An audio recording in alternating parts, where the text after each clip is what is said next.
Akashvani Kavaratti നിലയത്തിന്റെ green quiz എന്ന പരിപാടിയാണ്. പരിപാടിയിലേക്ക് സ്വാഗതം. പേര് പറഞ്ഞോളൂ, ആരാണ്? ഫാത്തിമ സഹറ. ഫാത്തിമ സഹറ. ആ പേരിന്റെ അർത്ഥം എന്തെന്നാ? പൂവ്. സഹറക്കുട്ടി ഇപ്പോ ഏത് ദ്വീപിൽ നിന്നാ വിളിക്കുന്നേ? കൊച്ചി. ഇപ്പൊ കൊച്ചിയിൽ നിന്നാണോ? കൊച്ചിയിൽ എന്താ ചെയ്യുന്നത് ഇപ്പോ? അല്ല പഠിക്കുകയാണോ, അല്ല വേറെ എന്തെങ്കിലും ആവശ്യത്തിന് വേണ്ടി പോയതാണോ? പഠിക്കണോ? കൊച്ചിയിലാണോ പഠിക്കുന്നേ? ഓക്കെ. ഏത് ക്ലാസ്സിലാണിപ്പോ? 5. 5ാം ക്ലാസ്സിൽ. അപ്പൊ സ്വദേശം ഏതാ ശരിക്കും? ലക്ഷദ്വീപുകാരി തന്നെയല്ലേ? ലക്ഷദ്വീപിൽ ഏതാ സ്ഥലം? കവരത്തി. കവരത്തിക്കാരിയാണോ? കവരത്തി വീട്ടുപേരെന്തെന്നാ?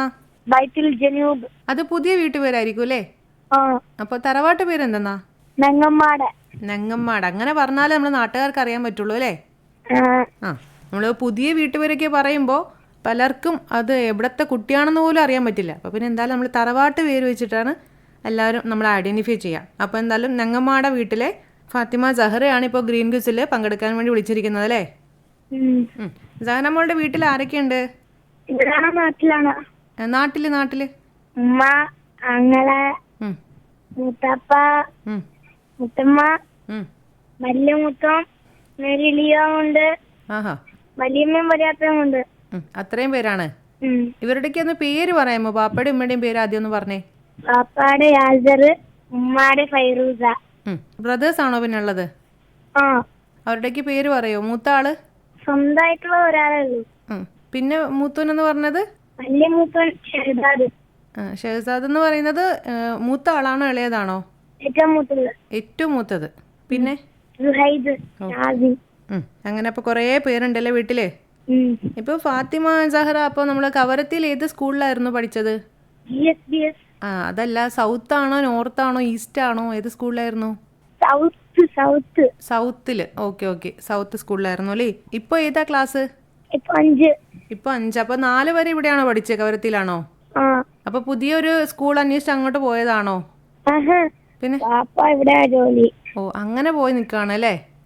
എന്നിട്ട് സഹറക്ക് അവിടേക്ക് ഇഷ്ടമായോ കൊച്ചിയിലുള്ള പഠനമൊക്കെ? ഇഷ്ടമല്ല. അതൊക്കെ പയ്യെ ശരിയാവട്ടെ. നമ്മളിപ്പോ പോയിട്ടല്ലേ ഉള്ളൂ അല്ലേ? ഇപ്പൊ പോയിട്ടല്ലേ ഉള്ളൂ. അപ്പൊ കുറച്ച് കഴിയുമ്പോൾ അത് ശരിയാവും. നല്ല വിദ്യാഭ്യാസം കിട്ടും.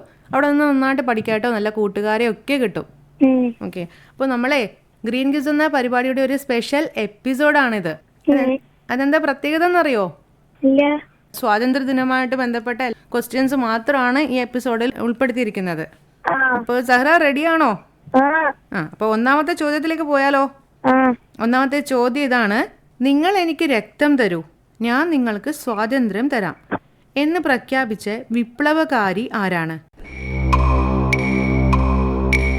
നിങ്ങൾ എനിക്ക് രക്തം തരൂ, ഞാൻ നിങ്ങൾക്ക് സ്വാതന്ത്ര്യം തരാം. അങ്ങനെ പറഞ്ഞ വിപ്ലവകാരി ആര്? സുഭാഷ് ചന്ദ്രബോസ്. സുഭാഷ് ചന്ദ്രബോസ്. ഉത്തരം ശരിയാണ്. Give me blood and I will give you freedom. നിങ്ങൾ എനിക്ക് രക്തം തരൂ, ഞാൻ നിങ്ങൾക്ക് സ്വാതന്ത്ര്യം തരാം. 1944 ബർമ്മയിലെ, അതായത് ഇന്നത്തെ മ്യാൻമറിലെ റംഗൂണിൽ വെച്ച് നേതാജി സുഭാഷ് ചന്ദ്രബോസ് നടത്തിയ പ്രസംഗത്തിലാണ് ഈ പ്രഖ്യാപനം പ്രശസ്തമായത്. ഗാന്ധിജിയുടെ സമരരീതികൾ ഇന്ത്യക്ക് സ്വാതന്ത്ര്യം നേടിത്തരുവാൻ പര്യാപ്തമല്ല എന്ന് അദ്ദേഹം വിശ്വസിക്കുകയും ഓൾ ഇന്ത്യ ഫോർവേഡ് ബ്ലോക്ക് എന്ന പേരിൽ ഒരു രാഷ്ട്രീയ പാർട്ടിയും അദ്ദേഹം രൂപീകരിച്ചു. ഇന്ത്യൻ നാഷണൽ ആർമി അല്ലെങ്കിൽ ആസാദ് ഹിന്ദ് ഫൗജ് രൂപീകരിച്ച് ഇന്ത്യക്കാരോട് സേനയിൽ ചേർന്ന് രാജ്യത്തിന്റെ സ്വാതന്ത്ര്യത്തിനായി ത്യാഗം ചെയ്യാൻ അദ്ദേഹം ആഹ്വാനം ചെയ്തു. ഇത് ഇന്ത്യൻ സ്വാതന്ത്ര്യ സമരത്തിലെ ഏറ്റവും പ്രചോദനാത്മകമായ മുദ്രാവാക്യങ്ങളിൽ ഒന്നായി ഇന്നും ഓർമ്മിക്കപ്പെടുന്നു. ഓക്കെ. അപ്പോൾ ഒന്നാമത്തെ ചോദ്യം നമ്മൾ കഴിഞ്ഞു. ഇനി രണ്ടാമത്തെ ചോദ്യത്തിലേക്ക് പോവാം. രണ്ടാമത്തെ ചോദ്യം: ഇന്ത്യൻ ദേശീയ പതാകയിലെ ഓരോ നിറവും എന്തിനെ പ്രതിനിധീകരിക്കുന്നു? അതായത് ഓരോ നിറവും സൂചിപ്പിക്കുന്നതിന്റെ അർത്ഥങ്ങൾ എന്തൊക്കെയാണ്? ഈ കളറ്, ഓരോ കളറും റെപ്രസെന്റ് ചെയ്യുന്നത് എന്തിനൊക്കെയാണെന്ന് പറയണം. ഓറഞ്ച്. പറഞ്ഞോ. അത് കിട്ടുന്നില്ലെങ്കിൽ ആൻസർ പറയട്ടെ. ഇപ്പൊ ആൻസർ അറിയില്ല? അപ്പൊ അതിന്റെ ആൻസർ എന്തായാലും പറയാം. ഇന്ത്യൻ ദേശീയ പതാകയിൽ എത്ര നിറങ്ങളുണ്ട്? 3 നിറങ്ങളുണ്ട് അല്ലേ? അതിൽ ഏറ്റവും മുകളിലായിട്ട് കുങ്കുമ നിറം, നടുക്ക് വെള്ള നിറം, പിന്നെ ഏറ്റവും താഴെയായിട്ട് പച്ച നിറം അല്ലേ? ഇതിൽ ഏറ്റവും നടുക്കായിട്ടൊരു കാര്യം കൂടിയുണ്ട്. എന്താണെന്ന് പറയാമോ? അശോക ചക്രം ഉണ്ട് അല്ലേ? അപ്പോൾ ഇത് ഓരോ കളറും എന്തിനൊക്കെയാണ് റെപ്രസെന്റ് ചെയ്യുന്നതെന്ന് നമുക്ക് നോക്കാം. ഇന്ത്യൻ ദേശീയ പതാകയിലെ 3 നിറങ്ങളും അശോക ചക്രവും ധീരത, സമാധാനം, സമൃദ്ധി, ധർമ്മം എന്നിവയാണ് പ്രതിനിധീകരിക്കുന്നത്. ഇനി ഓരോന്നായിട്ട് നമുക്ക് നോക്കാം. അതിൽ ആദ്യം വരുന്ന കുങ്കുമ നിറം. ഇത് രാജ്യത്തിൻ്റെ ധീരതയും ശക്തിയും ത്യാഗവുമാണ് സൂചിപ്പിക്കുന്നത്. ഇനി രണ്ടാമതായിട്ട് വരുന്ന വെള്ള നിറം സത്യം, സമാധാനം, പരിശുദ്ധി എന്നിവയെ പ്രതിഫലിപ്പിക്കുന്നു. ഇനി അടുത്തതായിട്ട് പച്ച നിറം ഭൂമിയുടെ ഫലപുഷ്ടത, സമൃദ്ധി, വളർച്ച എന്നിവയാണ് കാണിക്കുന്നത്. ഇനി ഇതിൻ്റെ നടുക്കുള്ള അശോക ചക്രം, അതായത് നീല നിറത്തിലുള്ള അശോക ചക്രം, നടുവിലുള്ള വെളുത്ത ഭാഗത്തുള്ള 24 ആരങ്ങളുള്ള നീല ചക്രം ധർമ്മത്തെയും അതായത് നീതിയെയും നിരന്തരമായ പുരോഗതിയെയുമാണ് സൂചിപ്പിക്കുന്നത്.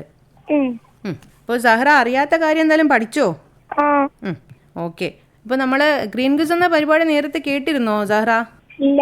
കേട്ടിട്ടേ ഇല്ല? പിന്നെ നമ്മുടെ ഈ പരിപാടിയെ കുറിച്ച് എവിടെ നിന്ന് അറിഞ്ഞേ? അത് ഉമ്മ പറഞ്ഞു. ഉമ്മ പറഞ്ഞിട്ടാണ്.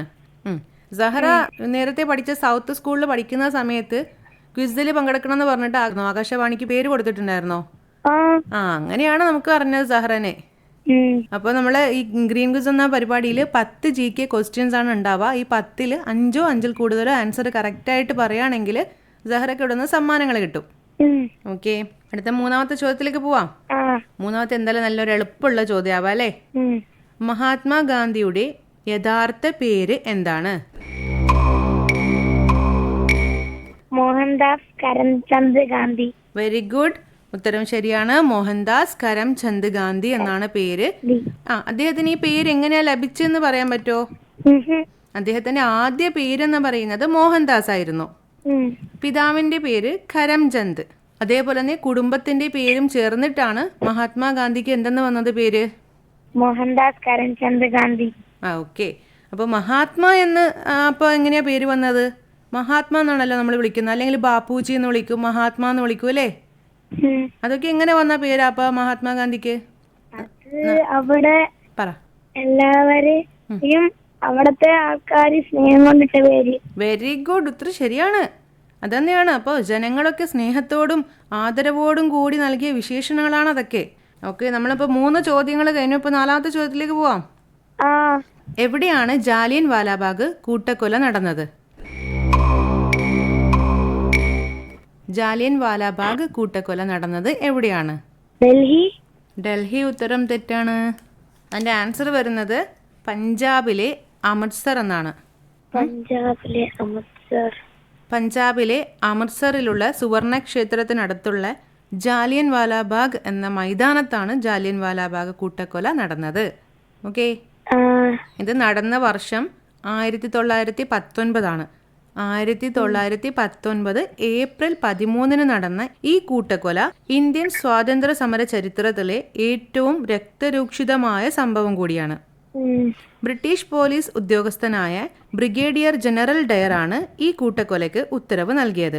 ബ്രിട്ടീഷ് ഇന്ത്യയുടെ ചരിത്രത്തിലെ ഏറ്റവും നാണം കെട്ട സംഭവമായിരുന്നു ജാലിയൻ വാലാബാഗിൽ നടന്നതെന്ന് മുൻപത്തെ ബ്രിട്ടീഷ് പ്രധാനമന്ത്രി ഡേവിഡ് കാമറൂൺ തന്റെ ഇന്ത്യ സന്ദർശനത്തിനിടെ അഭിപ്രായപ്പെടുകയും ചെയ്തിട്ടുണ്ട്. ഓക്കെ, അടുത്ത 5ാമത്തെ ചോദ്യം. ട്രസ്റ്റ് വിത്ത് ഡെസ്റ്റിനി എന്ന പ്രശസ്തമായ പ്രസംഗം ആരുടേതാണ്? കിട്ടുന്നില്ല. അപ്പൊ അതിന്റെ ഉത്തരം വരുന്നത് ജവഹർലാൽ നെഹ്റു എന്നാണ്. ഇന്ത്യക്ക് സ്വാതന്ത്ര്യം ലഭിക്കുന്നതിന് തൊട്ട് മുമ്പ് 1947 ഓഗസ്റ്റ് 14 അർദ്ധരാത്രിയിൽ ന്യൂഡൽഹിയിലെ പാർലമെന്റ് മന്ദിരത്തിൽ വെച്ചാണ് സ്വാതന്ത്ര്യ സമര സേനാനിയും ഇന്ത്യയുടെ പ്രഥമ പ്രധാനമന്ത്രിയുമായ പണ്ഡിറ്റ് ജവഹർലാൽ നെഹ്റു ഈ പ്രസംഗം നടത്തിയത്. 20ാം നൂറ്റാണ്ടിലെ ഏറ്റവും മികച്ച പ്രസംഗങ്ങളിൽ ഒന്നായാണ് ഇത് കണക്കാക്കപ്പെടുന്നത്. സാറാ, നമ്മളിപ്പോൾ 5 ചോദ്യങ്ങൾ ചോദിച്ചു കഴിഞ്ഞു കേട്ടോ. അതില് സഹറയ്ക്ക് 2 മാർക്കാണ് കിട്ടിയിരിക്കുന്നത്. 3 ആൻസർ തെറ്റിയിട്ടുണ്ട്. പ്രശ്നമല്ല, ഇനി 5 ചോദ്യങ്ങൾ അവശേഷിക്കുന്നുണ്ട്. അതിൽ എന്തായാലും 3 മാർക്ക് വാങ്ങിക്കണം കേട്ടോ. അപ്പൊ നന്നായിട്ട് കോൺഫിഡന്റ് ആയിട്ട് ആൻസർ പറയാ. ഓക്കെ, അടുത്ത ചോദ്യത്തിലേക്ക് പോവാം. 6ാമത്തെ ചോദ്യം. 1857 പോരാട്ടത്തിൽ യുദ്ധത്തിന് നേതൃത്വം നൽകിയ വനിതാ സ്വാതന്ത്ര്യ സമര സേനാനികൾ ആരെല്ലാമായിരുന്നു? വനിതാ സ്വാതന്ത്ര്യ സമര സേനാനികൾ. 1857 റിവോൾട്ടില് ഏറ്റവും കൂടുതൽ പോരാടി നിന്ന സ്ത്രീ രത്നങ്ങൾ ആരൊക്കെയായിരുന്നു? ലക്ഷ്മിബായി. വന്നു ഉത്തരം പറഞ്ഞു. റാണി ലക്ഷ്മിബായി, റാണി ലക്ഷ്മിബായി എന്തായാലും പറഞ്ഞല്ലോ. ആ അപ്പം ഉത്തരം എന്തായാലും ശരിയാണ്. റാണി ലക്ഷ്മിബായിയും പിന്നെ അതേപോലെ തന്നെ കുറേ വനിതാ സ്വാതന്ത്ര്യ സമര സേനാനികൾ ഉണ്ടായിരുന്നു. ഏറ്റവും കൂടുതൽ 1857 വിപ്ലവത്തിൽ ബ്രിട്ടീഷ് ഈസ്റ്റ് ഇന്ത്യ കമ്പനിക്കെതിരെ സായുധ പോരാട്ടത്തിന് നേതൃത്വം നൽകിയ പ്രമുഖരായ വനിതാ സ്വാതന്ത്ര്യ സമര സേനാനികൾ എന്ന് പറയുന്നത് ഒന്ന് ബീഗം ഹസ്രത്ത് മഹലാണ്, രണ്ടാമതായിട്ട് റാണി ലക്ഷ്മിബായി. ഇവരാണ് ഏറ്റവും കൂടുതൽ മുന്നിട്ട് നിന്നത്. ഓക്കെ, അപ്പം എന്തായാലും ഉത്തരം ശരിയാണ്. Very good. ഇനി അടുത്ത 7ാമത്തെ ചോദ്യം, ഇതൊക്കെ ശ്രദ്ധിച്ചേക്കാട്ടോ. 7ാമത്തെ ചോദ്യം, ആ ഇന്ത്യക്ക് സ്വാതന്ത്ര്യം ലഭിച്ചതിന് ശേഷം ലക്ഷദ്വീപ് ഇന്ത്യയുടെ ഭാഗമാണെന്ന് ഉറപ്പാക്കാൻ പട്ടാളത്തെ അയച്ച് ഇന്ത്യൻ പതാക ഉയർത്തിയ പ്രമുഖ വ്യക്തി ആരാണ്? അതായത് നമ്മുടെ ഇന്ത്യക്ക് സ്വാതന്ത്ര്യം കിട്ടിയ സമയത്ത് ഇന്ത്യയുടെ ഭാഗമാണ് ലക്ഷദ്വീപ് എന്ന് പറഞ്ഞുകൊണ്ട് ഒരു നേതാവ് ലക്ഷദ്വീപിൽ ഇന്ത്യയുടെ പതാക ഉയർത്തി. അങ്ങനെ ഉയർത്താനായിട്ട് നേതൃത്വം നൽകിയ നേതാവ് ആരാണ്? അതിനൊരു ക്ലൂ വേണമെങ്കിൽ തരാം. ആ ലോകത്തിലെ തന്നെ ഏറ്റവും വലിയൊരു പ്രതിമ നമ്മുടെ ഇന്ത്യയിൽ സ്ഥാപിച്ചിട്ടുണ്ട്. അദ്ദേഹത്തിന്റെ ഒരു പ്രതിമ. ഗാന്ധിജിയാണോ? വേറൊരു ക്ലൂ തരട്ടെ. ആ ഇന്ത്യയുടെ ഉരുക്ക് മനുഷ്യൻ എന്നറിയപ്പെടുന്നത് അദ്ദേഹത്തെയാണ്. ഇന്ത്യയുടെ ഉരുക്ക് മനുഷ്യൻ, അയൺ മാൻ ഓഫ് ഇന്ത്യ. മനുഷ്യൻ അയൺ മാൻ ഓഫ് ഇന്ത്യ എന്നറിയപ്പെടുന്നത് ആരെയാണ്? പറ. വല്ലഭായ് പട്ടേലാണോ? അതേ, ഉത്തരം ശരിയാണ്. എന്തോ ഒരു ഡൗട്ടിൽ പറയുന്ന പോലെ. എന്ത് സംശയമുണ്ടോ സഹറക്ക്? സംശയമൊന്നും വേണ്ട കേട്ടോ, അതാണ് ആൻസർ. സർദാർ വല്ലഭായ് പട്ടേലാണ്. സർദാർ വല്ലഭായ് പട്ടേൽ, ഉത്തരം ശരിയാണ്. പാകിസ്ഥാൻ കപ്പലുകൾ ദ്വീപിലേക്ക് വരും മുൻപ് അദ്ദേഹം ഇന്ത്യൻ കപ്പൽ അയച്ച് പതാക ഉയർത്തിക്കുകയായിരുന്നു ഇവിടെ. ഓക്കെ, അപ്പൊ ആ ചോദ്യത്തിനുള്ള ഉത്തരവും ശരിയായി വന്നു. അപ്പൊ അടുത്തത് 8ാമത്തെ ചോദ്യത്തിലേക്കാണ് പോകുന്നത്.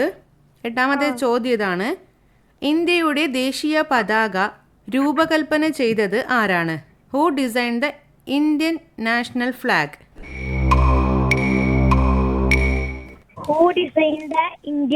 National flag. ഉത്തരം ശരിയാണ്. Very good, very good. ആന്ധ്രാപ്രദേശിൽ നിന്നുള്ള ഒരു സ്വാതന്ത്ര്യ സമര സേനാനിയായിരുന്നു പിംഗലി വെങ്കയ്യ. അദ്ദേഹമാണ് ഇന്ത്യൻ പതാക രൂപകൽപ്പന ചെയ്തത്. ഇത് ഞങ്ങളുടെ സ്കൂളിൽ GK ഒക്കെ ഞാൻ ചോദിച്ചിട്ടുണ്ട്. ആഹാ, സ്കൂളിൽ അങ്ങനെ GK ഒക്കെ ഉണ്ടാവാറുണ്ടോ? അപ്പൊ സഹറ പങ്കെടുക്കാറുണ്ട്? എവിടെ, നമ്മുടെ നാട്ടിലാണോ അവിടെ കൊച്ചിയിലാണോ? സ്കൂളില്. എവിടെ? കൊച്ചിയില്. കൊച്ചിന്നാണോ? അപ്പൊ അങ്ങനെ അതിന്റെ ആൻസർ പെട്ടെന്ന് കിട്ടിയില്ലേ? 1921 വിജയവാഡയിൽ വെച്ച് മഹാത്മാഗാന്ധി രാജ്യത്തിന് ഒരു പതാക വേണമെന്ന ആശയം മുന്നോട്ട് വെച്ചപ്പോൾ അവിടെ വെച്ച് പിംഗലി വെങ്കയ്യ പതാകയുടെ മാതൃക ഗാന്ധിജിക്ക് സമർപ്പിച്ചു. 1947 ജൂലൈ 22 ചേർന്ന ഇന്ത്യൻ ഭരണഘടനാ നിർമ്മാണ സഭയാണ് ഈ പതാക ഇന്നത്തെ ഔദ്യോഗിക രൂപത്തിൽ അംഗീകരിച്ചത്. ഇതിലൊരു മാറ്റമുണ്ടായി. ആദ്യമുള്ള പതാകയിൽ നിന്നും ഇപ്പോൾ നമ്മൾ കാണുന്ന ഇന്ത്യൻ പതാകയ്ക്ക് ഒരു മാറ്റം വന്നിട്ടുണ്ട്. ആ മാറ്റം എന്ന് പറയുന്നത്, നേരത്തെ നമ്മുടെ അശോക ചക്രം, ഇപ്പോൾ നമ്മുടെ അശോക ചക്രം ഉള്ള സ്ഥലമല്ലേ, അവിടെ നേരത്തെ കാണിച്ചിരിക്കുന്നത് ചർക്കയായിരുന്നു. ആ ചർക്കയ്ക്ക് പകരമായിട്ടാണ് അശോക ചക്രം ഉൾപ്പെടുത്തിക്കൊണ്ടാണ് നിലവിലുള്ള ദേശീയ പതാക രൂപീകരിച്ചത്. കിട്ടിയോ? അപ്പോൾ 8ാമത്തെ ചോദ്യം പെട്ടെന്ന് തന്നെ ഉത്തരം കിട്ടി. ഇനി 9ാമത്തെ ചോദ്യം അതേപോലെ തന്നെ നല്ല എളുപ്പമുള്ളൊരു ചോദ്യമാണല്ലോ. ടഫാക്കണോ? അടുത്ത 9ാമത്തെ ചോദ്യം ഇതാണ്: സ്വതന്ത്ര ഇന്ത്യയുടെ ആദ്യ രാഷ്ട്രപതി ആരായിരുന്നു? സ്വതന്ത്ര ഇന്ത്യയുടെ ആദ്യ രാഷ്ട്രപതി ആരായിരുന്നു? പറഞ്ഞോ, വേഗം പറഞ്ഞോ. ഡോക്ടറാണോ സ്റ്റാർട്ടിങ്? ഡോക്ടറാണ് സ്റ്റാർട്ടിങ്. ക്വസ്റ്റ്യൻ ഒന്നുകൂടി പറയോ?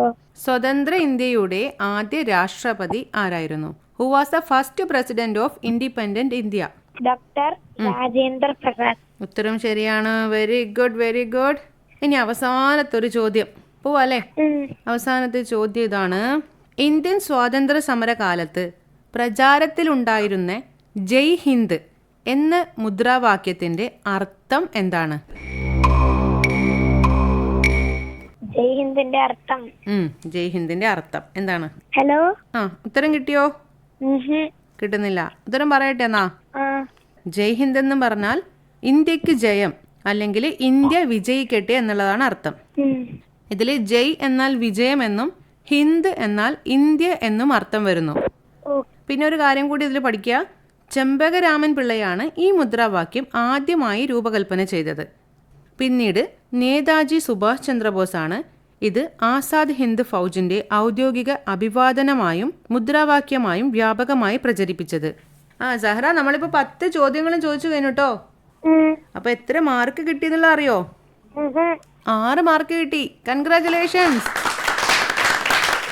അപ്പൊ എന്തായാലും സമ്മാനം കിട്ടി. സന്തോഷായോ? ഇപ്പൊ നമ്മൾ എത്രാമത്തെ സ്വാതന്ത്ര്യ ദിനമാണ് ആഘോഷിക്കാൻ പോകുന്നത്? 81. 81 80. 80. അപ്പൊ എന്തായാലും സുഹൃത്തുക്കളോടൊക്കെ പറയാ, സഹ്റ ഇങ്ങനെ ആകാശവാണി കവരത്തിയുടെ ഒരു പരിപാടിയിൽ പങ്കെടുത്തു എന്നുള്ളത് പറയാട്ടോ. അപ്പൊ എന്തായാലും വിളിച്ചതിന് ഒരുപാട് സന്തോഷമുണ്ട്. വീണ്ടും പരിപാടിയിൽ പങ്കെടുക്കാം. Okay, thank you, bye. Welcome. Phoning പ്രശ്നോത്തരി ഗ്രീൻ ക്വിസ്.